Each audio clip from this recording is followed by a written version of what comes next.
नमस्कार मित्रों, spiritual journey से मैं reiki grand master Manish Sharma. और आज हम बात करेंगे स्पिरिचुअल नियम क्या होते हैं। यदि आप पाठ पूजा, रेकी, मेडिटेशन कुछ भी जीवन में करते हैं, किसी भी तरह से आप स्पिरिचुअलिटी से जुड़े हुए हैं, आध्यात्मिक हैं आप, तो आपके लिए कुछ ऐसे नियम जिसके बिना आपकी स्पिरिचुअल ग्रोथ हो ही नहीं सकती। स्पिरिचुअल ग्रोथ तब होगी यदि आप इन नियमों को फॉलो करेंगे। उसके बिना ऐसे है कि आप एक कदम आगे चलते हैं, दूसरे कदम से पीछे वहीं के वहीं अटके रह जाते हैं। तो स्पिरिचुअलिटी में आगे बढ़ने के लिए, अध्यात्म में आगे बढ़ने के लिए कौन सा ऐसा मुख्य नियम है, वो आज आपसे बात करेंगे। तो सबसे जरूरी होता है, क्योंकि जिनके भीतर स्पिरिचुअल एनर्जी आती है, जो भक्ति पाठ पूजा कुछ भी आप कर रहे हैं, व्रत उपवास हवन जप तप, रेकी कर रहे हैं, ध्यान मेडिटेशन योगा कुछ भी कर रहे हैं, उससे क्या होता है, आपके भीतर एक ऊर्जा, स्पिरिचुअल ऊर्जा जो कि सफेद रंग की, अत्यंत प्रचंड तीव्र सफेद रंग की होती है, वो ऊर्जा आपके भीतर प्रकट होने लगती है।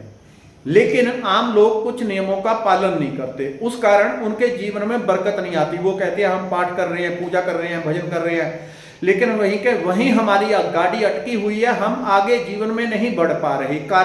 कारण ये है, एक तरफ तो वो ऊर्जा प्रकट कर रहे हैं, पैदा हो रही है ऊर्जा, स्पिरिचुअल एनर्जी, दूसरी तरफ अनजाने में उनको नियम पता नहीं, वो सारी नेगेटिविटी में खर्च कर रहे हैं। सारी ऊर्जा जितनी इनकम हो रही है स्पिरिचुअल एनर्जी से, उतनी वो खर्च कर रहे हैं। कहां पे खर्च होती है? सबसे बड़ी बात, किसी के प्रति जब कोई द्वेष रखता है, किसी के प्रति ईर्ष्या, जलन के भाव जब इस प्रकार के साधक के अंदर होते हैं, तो स्पिरिचुअल एनर्जी का क्षय होता है, वो नष्ट होने लगती है। उधर आप कितना भी पाठ भजन करते रहो, वो दूसरी तरफ नष्ट हो रही है, ईर्ष्या करेंगे। इससे अगले, निंदा करने से क्या होता है? ऐसा नहीं कि खाली आपने निंदा कर दी तो उससे क्या हो गया, उस हाल में उससे ये होता है, जब आपका ध्यान दूसरे के नकारात्मक चीजों के ऊपर जाता है, वो बुरा है, वो ये है, वो है, कंजूस है, वो लालची है, वो ऐसा है, वो वैसा है, दूसरे के दुर्गुणों के ऊपर आपका ध्यान केंद्रित होता है। ऐसी अवस्था में उसके दूसरे के दुर्गुण आपके भीतर इकट्ठे होने लगते हैं। आपका ध्यान जिस चीज के ऊपर होगा, वो एनर्जी आपकी तरफ आने लगती है। ये नियम है प्रकृति का। तो जैसे ही आप दूसरे के दुर्गुणों को देखेंगे, उसके नेगेटिविटी आपके भीतर आने लगती है। एक तरफ आप पाठ भजन से सफाई कर रहे हैं, दूसरी तरफ कचरा डाल रहे हैं। एक बर्तन को मांज रहे हैं, दूसरे हाथ से उसमें कचरा, बर्तन साफ नहीं हो पाता। इसी कारण उनकी ग्रोथ नहीं हो पाती, ना संसार में ना स्पिरिचुअलिटी में। इससे आगे सबसे बड़ी बात होती है, मेन बात, सबके प्रति समदृष्टि, प्रेम भाव होना चाहिए। कण कण में परमात्मा है, कुत्ता है, बिल्ली है, पेड़ पक्षी, सबके प्रति एक केयर की भावना, सबके प्रति मिठास, प्रेम की भावना होनी चाहिए। आप सब में जब परमात्मा को देखना शुरू करोगे, सब में, घट घट में, किसी की ना निंदा, ना चुगली, ना ईर्ष्या, ना द्वेष, ना किसी का बुरा चाहना, तो आप सब घट में परमात्मा देखते हैं। आपकी जो हृदय केंद्र है वो तीव्रता से खुलता है, और हृदय केंद्र एक ऐसा केंद्र है जो रिसीविंग करता है। इससे ऊर्जा इकट्ठी होती है। जब आप सबके प्रति प्रेम भाव से भरते हैं, अनंत ऊर्जा, कॉस्मिक ऊर्जा जिसको कहते हैं, स्पिरिचुअल एनर्जी, वो आपके हृदय केंद्र पे इकट्ठी होने लगती है, वो तीव्रता से खुलता है। जब हृदय केंद्र खुलेगा, उसके नीचे के चक्कर ऑटोमेटिकली सारे एक टक टक करके खुल जाते हैं।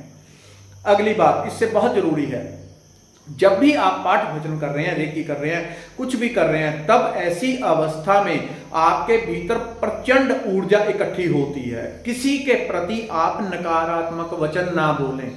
तू मर जा, तू बूढ़ा हो जा, तू ये हो जा, तेरा ऐसा हो जाए, तेरा सत्यानाश हो जाए, तेरी बीमारी हो जाए, तेरे को ये हो जाए, तेरा किया कराया ये हो, यानी कि कैसे भी दुर्वचन, क्योंकि आपकी स्पिरिचुअल एनर्जी सारी इकट्ठी होकर एक नोक के ऊपर पड़ी हुई है। ऐसे में उसको संभालना, प्रोटेक्ट करना सबसे बड़ी बात होती है।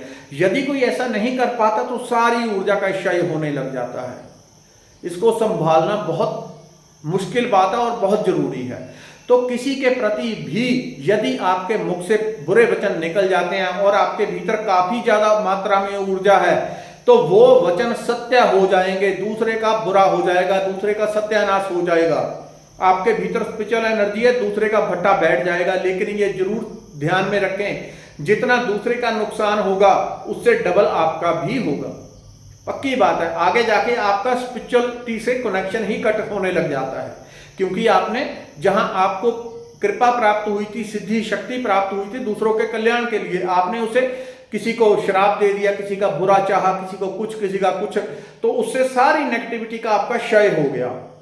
इसलिए इन नियमों को जब तक कोई जीवन में नहीं अपनाएगा, झूठ बोलना छोड़ दें। झूठ बोलने से कंठ चक्र खराब होता है, ब्लैक होता है। झूठ बोलने से स्पिरिचुअल एनर्जी का इधर सारा नुकसान हो जाता है। जितने भी दुर्गुण हैं उनको आप छोड़ें। यदि कुछ लोग ऐसे कमेंट करते हैं, मैं शराब पीता हूं, मैं सिगरेट पीता हूं, मैं बीड़ी पीता हूं, क्या मैं पाठ भजन कर सकता हूं? बिल्कुल कर सकते हैं, 100% कर सकते हैं। कुछ मांसाहारी होते हैं, वो कहते हैं हम कर सकते हैं, बिल्कुल कर सकते हैं, क्योंकि जब आप करेंगे, पहले ही मनुष्य नेगेटिविटी से भरा होता है, उसको साफ करना है, उसको शुद्ध करना है। यदि आप पहले ही पवित्र आत्मा है, फिर तो कुछ करने की जरूरत नहीं, फिर तो आप परमात्मा का स्वरूप है। पहले हम कचरे से भरे हुए हैं, उसको शुद्ध करने के लिए परमात्मा से जुड़ना है।